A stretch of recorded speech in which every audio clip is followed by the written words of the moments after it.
6월 19일 새벽 기도회 자리에 나오신 우리 성도님들을 환영하고 축복합니다. 우리 오늘 함께 살펴볼 하나님의 말씀은 로마서 11장 13절에서 24절입니다. 11장 13절에서 24절 말씀 제가 읽겠습니다.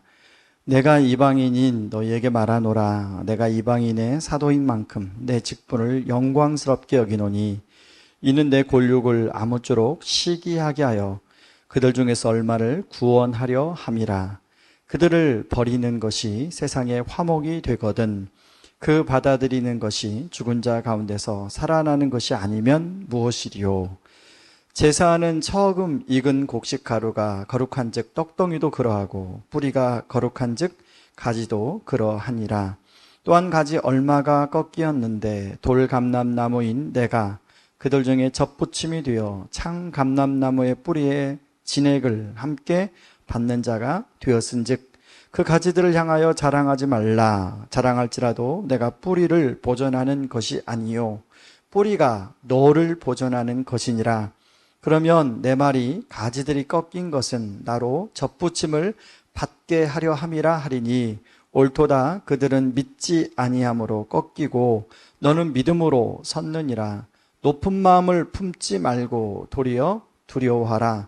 하나님이 원 가지들도 아끼지 아니하였은즉 너도 아끼지 아니하시리라.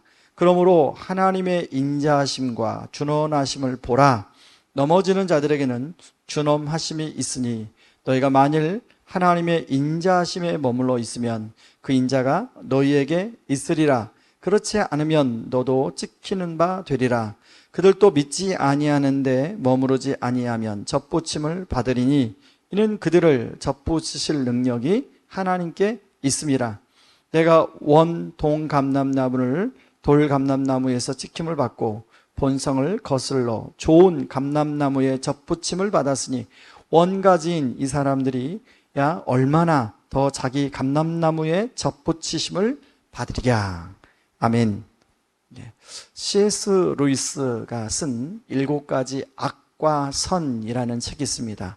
거기서 C.S. 루이스는 7가지 악을 이야기하는데 교만, 시기, 분노, 호색, 탐식, 게으름, 탐욕에서 언급합니다.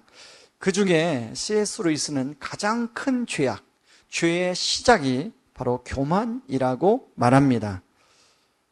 그리고 사람들이 가장 많이 빠지는 죄가 교만이라고 이야기합니다. 이런 면에서 저와 여러분은 교만의 죄로부터 자유로우신가요?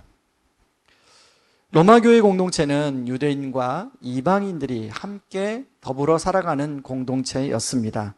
유대인이 소수고 이방인이 다수였습니다. 이방인들 중에는 소수인 유대인들에 대하여 약간 우쭐대며 교만한 마음을 가지고 있었습니다. 하나님이 너의 민족을 버리시고 이방인들을 택하셨다는 말들을 쉽게 했던 것처럼 보입니다. 이것에 대해서 바울은 자신이 비록 이방인의 사도라 불리움을 받았지만 여전히 자신의 골육인 유대인들이 구원받기를 간절히 원한다고 말합니다. 지금은 이방인들의 구원을 위해 하나님께서 유대인들을 버리신 것처럼 보이지만 버린 것이 아니라 여전히 그들도 구원 얻기를 바란다고 말합니다. 그러면서 16절에 제사하는 처음 익은 곡식 가루를 가지고 비유하여 말합니다. 16절을 제가 읽겠습니다. 제사하는 처음 익은 곡식 가루가 거룩한 즉 떡덩이도 그러하고 뿌리가 거룩한 즉 가지도 그러하니라. 여러분 여기에서 가루는 하나님을 말합니다. 떡덩이, 그러니까 가루가 거룩하다는 건 하나님이 거룩하니 떡덩이는 바로 유대인을 말합니다. 유대인들이 거룩하다는 것이죠. 여전히 하나님은 유대인들이 구원받기를 원한다는 것입니다. 이방인들에 대해서 말합니다. 바로 너희들은 유대인들의 꺾어진 가지에 젖붙임을 받은 가지와 같은 존재라고 얘기합니다. 하나님은 복음을 통한 하나님 나라의 열매를 맺도록 유대인이라는 감람나무를 심었는데 이 유대인 감람나무가 하나님이 원하시는 열매를 맺지 못하고 오히려 예수님을 부인하고 종교화되자 하나님은 그 감람나무 가지를 자르시고 거기에 이방인을 접붙이셨다고 말합니다. 그러니 접붙임을 받은 너희가 참 감람나무인 유대인을 향하여 교만한 마음으로 판단하거나 자랑해서는 안 된다는 것입니다. 마치 이방인들은 유대인들이 하지 못하는 것을 자신들이 하면서 그 뿌리를 보존한 것처럼 생각을 하고 있었습니다. 그런데 너희들이 뿌리를 보존한다고 하는 그 생각이 교만해졌다는 것입니다. 그래서 20절에 이렇게 말하죠. 이방인들을 향하여 높은 마음을 품지 말고 도리어 두려워하라고 말합니다. 하나님은 원가지도 아끼지 아니하셨은즉 너도 아끼지 아니할 거라고 아주 따끔하게 말합니다. 그러면서 교만한 마음을 내놓고 하나님의 인자하심에 머물라고 권면합니다. 여러분, 하나님은 두 가지 성품을 가지고 있죠. 하나는 바로 인자하심의 성품을 가지고 있고 준엄하심을 가지고 있습니다. 유대인들은 자신들의 교만함에 놓이게 되어 하나님의 준엄하신 심판을 받고 현재는 버려진 것처럼 생각되는데 바로 너희들도 얼마든지 그럴 수 있다는 것입니다. 그러므로 교만하지 말고 하나님의 인자하심에 머물러 있으라고 이야기합니다. 저는 여기서 두 가지를 좀 더 생각해 보려고 합니다. 첫째, 교만이란 무서운 적이 우리 안에 있다는 것입니다. 사실 유대인들이 하나님께 버려진 것은 바로 선민의식이라는 그 교만함에 빠져 이방인들을 향한 하나님의 구원 계획을 전혀 생각하지 못하고 스스로 자기들만 높였기 때문입니다. 그런데 지금 이방인들이 동일한 교만에 놓이게 되어 유대인들을 그렇게 판단하고 있습니다. 그런데 여러분, 유대인과 이방인들만 이런 교만의 죄에 빠지나요?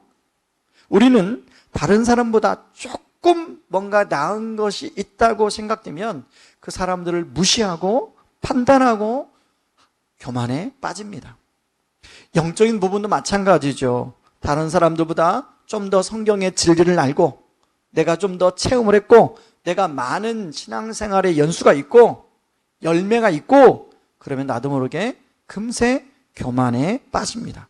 그러므로 항상 조심해야 할 것은 우리 자신의 마음의 동기를 잘 돌아보아야 한다는 것입니다.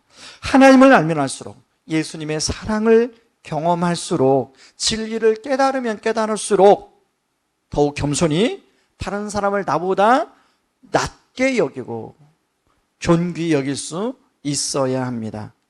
그런가 하면 두 번째 우리가 생각해 볼 것은 바로 우리 자신이 돌감람나무라는 사실입니다. 자주 우리가 착각하는 것이 내가 돌감람나무가 아니라 참 돌감람나무로 시작했지만 내가 참 감람나무가 되어서 뿌리까지도 보존한다고 생각하는 생각을 갖습니다. 여러분, 바울이 이야기하는 장감람나무는 유대인이고 이방인은 가지에 접붙임을 받은 돌감람나무라고 이야기하고 있죠. 그러나 엄격히 따지지만 유대인들 역시 하나님께 접붙임을 받은 사람들이죠. 접붙임을 받은 사람들이 뿌리를 보존한다? 그건 말도 안 되는 말이죠. 그러므로 진짜 참 감람나무는 바로 하나님이신 예수님입니다. 그분은 저와 여러분을 위하여 하나님에게 접붙여 주시기 위해서 가지 하나 정도가 아니라 나무 자체가 잘림을 당하신 분입니다. 그리고 그는 모든 진액, 피와 물을 십자가에서 다 흘리셨습니다. 그러므로 우리는 그 예수님으로 인하여 접붙임을 받은 돌감람나무라는 사실을 잊어서는 안 됩니다. 우리가 뿌리를 보존한다? 그건 말도 안 되는 교만이죠. 그래서 바울은 에베소 2장 8절 9절에서 이렇게 말합니다. 너희는 그 은혜에 의하여 믿음으로 말미암아 구원을 받았으니 이것은 너희에게서 난 것이 아니라 하나님의 선물이라. 행위에서 난 것이 아니니 이는 누구든지 자랑하지 못하게 하려 함이라 라고 말합니다. 이러한 하나님의 선물을 받은 사람으로 우리는 자랑이 아니라 내가 뭔가 해서 노력하는 것이 아니라 그 은혜로 주어진 것이기 때문에 그 은혜에 감사하며 그 은혜 아래서 살아가는 것이 중요하다는 것입니다. 바로 오늘 이 은혜 가운데 살아가는 말은 오늘 22절 나오는 것처럼 하나님의 인자하심에 머무르라는 말입니다. 바로 이것이 우리에게 선물로 받은 구원을 두렵고 떨림으로 이루어 가는 것입니다. 말씀의 결론을 맺겠습니다. 지난주에 한 목사님이 저희 교회에 찾아왔습니다. 경기도 시흥에 6년 전에 교회를 개척해서 교회가 이제 잘 건강하게 성장하고 있는데 이제 여러 가지 목회적 조언을 좀 듣고 함께 나누고 싶어서 찾아왔습니다. 그래서 얼마 전에 위임을 받았다고 합니다. 그 위임식에 본인이 전에 섬겼던 교회, 23년간 섬겼던 교회, 서울 영동교회에서 이 목사님은 섬겼었는데요. 그 영동교회에서 아마 개척 지원을 해줘서 교회가 거기에 개척을 한 것 같습니다. 위임식 할 때 그 영동교회 장로님이었던 손봉호 교수님, 우리는 알고 있죠? 손봉호 장로님이 찾아와서 위임식 축하 인사를 해 주었다는 것입니다. 근데 이 목사님이 하시는 얘기가 뭐냐면 본인이 주일학교 전도사 때부터 그 교회를 섬겼는데 그때부터 손봉호 목사님이나 그리고 자기가 그 교회를 떠날 때 봤던 손봉호 장로님이나 그리고 지금 6년이 지나고 자기 교회에 86세가 되어서 축하 인사를 해주기로 하는 손봉호 장로님을 보면서 편함이 없더라는 것입니다. 오히려 더 겸손하고 오히려 더 인격적이고 오히려 더 따뜻하고 누구를 만나든 어린아이를 만나든 젊은 청년을 만나든 어를 만나든 공손한 그 손봉호 장로를 보면서 어떻게 저렇게 변함이 없을까 하는 생각을 하게 되었더라는 것입니다. 여러분, 저는 손봉호 장로님을 직접 만나본 적이 없습니다. 그러나 여러분, 우리가 손봉호 장로님 하면 우리 대한민국을 대표하는 기독 지성인 중에 한 명이라고 우리는 알고 있죠. 여러분, 손봉호 장로님이 어떻게 그렇게 세월이 흘러가도 변함없이 그렇게 따뜻하고 겸손하고 공손한 누구에게나 그런 사람을 비추며 살 수 있게 되었을까요?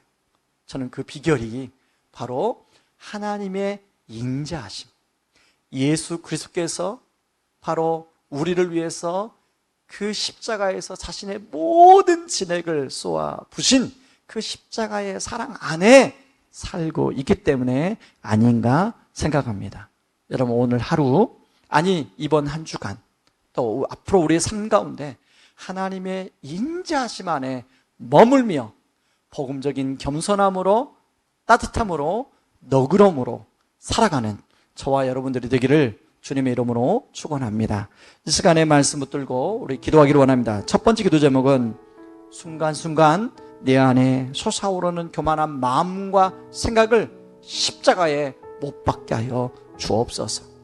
두 번째는 나를 위해 잘려주신 참감람나무인 예수님의 십자가를 생각하며 복음적인 겸손함과 따뜻함으로 살아가는 하루, 누구에게나 공손함으로 그리고 친절함으로 너그러움으로 대해가는 그런 우리가 되게 하여 주시옵소서. 우리 같이 기도하며 나가기를 원합니다. 같이 기도하겠습니다.